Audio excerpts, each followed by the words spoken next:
Hi, my name's Nick Best and I'm Managing Director here at Astranti, and I'm also the person who's recorded over 10 hours of video for you in terms of how to pass the Management Case Study exam.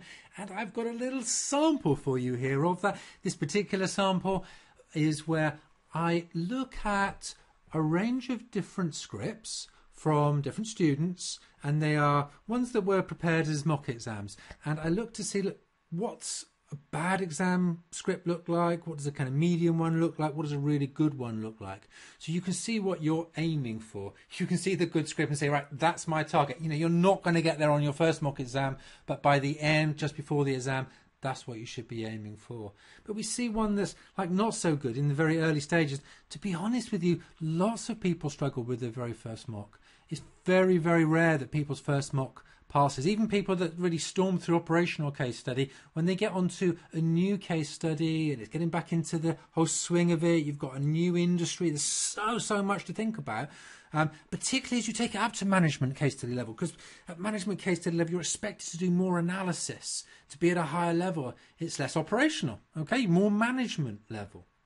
And with that in mind, people tend to pass that, they don't pass that first one, they tend to fail that first one. So I'll show you what that looks like. So this is a little clip from that video where I take a little element of actually that poor script and I start to explain what did that student need to do to expand out on his answers. So here is that clip. I hope you find it useful. So let's just take a look at one or two of these points and think about what extra depth could be added. So let's read the first one. So IT will benefit us. And actually, the first thing I'll say there is this is written as if this individual is within this company. And I like that. It would benefit us. I'm playing my role. Remember, it's very important to play your role. It was one of the key tips that the examiner gave in terms of doing well. So IT will benefit us by enabling us to track the costs in the production department, hence reducing on these cost overruns occurring in the production department. Okay, I think from a reading point of view, there's a bit of repetition of production department that's coming in there. This will improve profits for us. Okay, so it's simply saying we will track costs, reduce cost overruns and improve profits. It's all a little bit brief. It's not very well explained. It's not an intelligent answer. It's not a very well analysed answer. Let's have a look at some things that this student could have said. So, IT will benefit us by enabling us to track costs in the production department. So my question is, how? What costs are we going to be actually measuring in this particular company? How is IT going to help that? We don't know what the scenario is. This is just a kind of random older script that I've picked up here.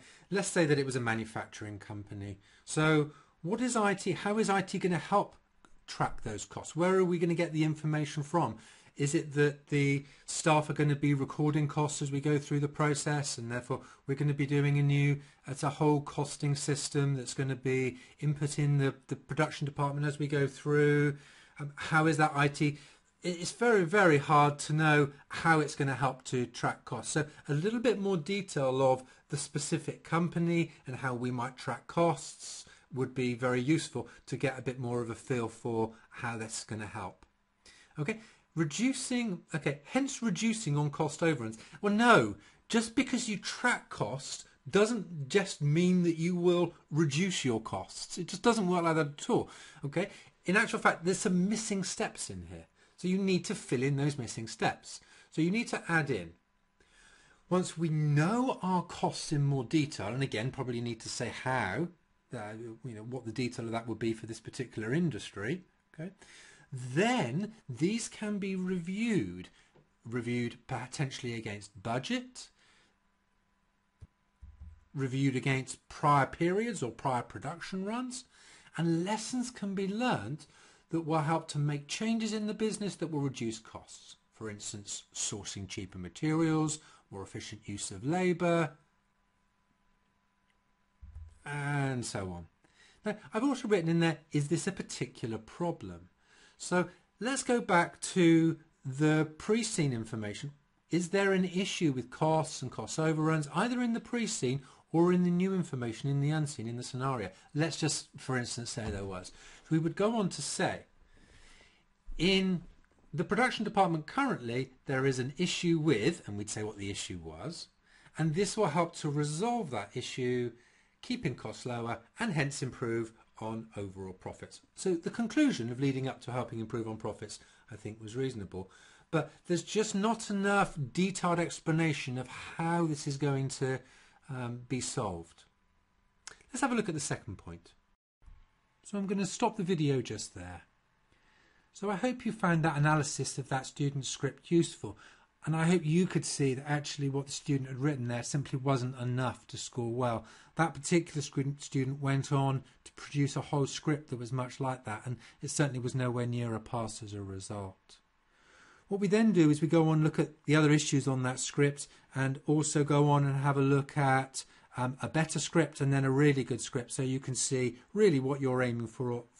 If you can aim to hit all the features of that really good script, then you'll be in a really good position on exam day. That's just one video as part of 10 hours worth of video guiding you in passing the management case study exam.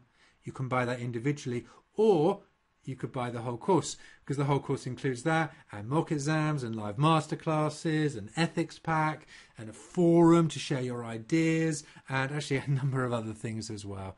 All the details of our courses and tuition videos are on the website, www.stranti.com. So look on there if you want more details, and if it's something that you think might interest you. Whatever you do, I do wish you the best of luck as you go through your preparation, and even more luck on the day of the exam. I hope you do well, get through the exam, and get on to be fully qualified. You'll almost be there actually, won't you?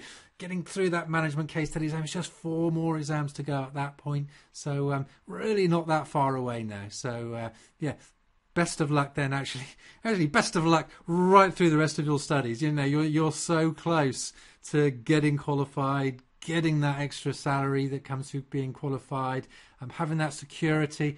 I know I'm going to start waffling a bit now. I know when I qualified as an accountant, I didn't ever really realise the level of security that it would give me through the rest of my life. I've gone on and set up a number of different businesses. I've worked in different roles, and always in the back of that, I always had that security that I was a qualified accountant, and I knew as a minimum I could step back in, do accounting, and really an excellent salary, and that's always there. So it's always given me that security, and you're really not that far away from the extra salary, and actually to me even more important, that extra security may or may not be something that you've thought about, but it certainly was something that through my life has been a real benefit to me. So okay, I've waffled on a bit there, but really, yeah, good luck in the exams, and good luck actually going forward with all your studies in the future.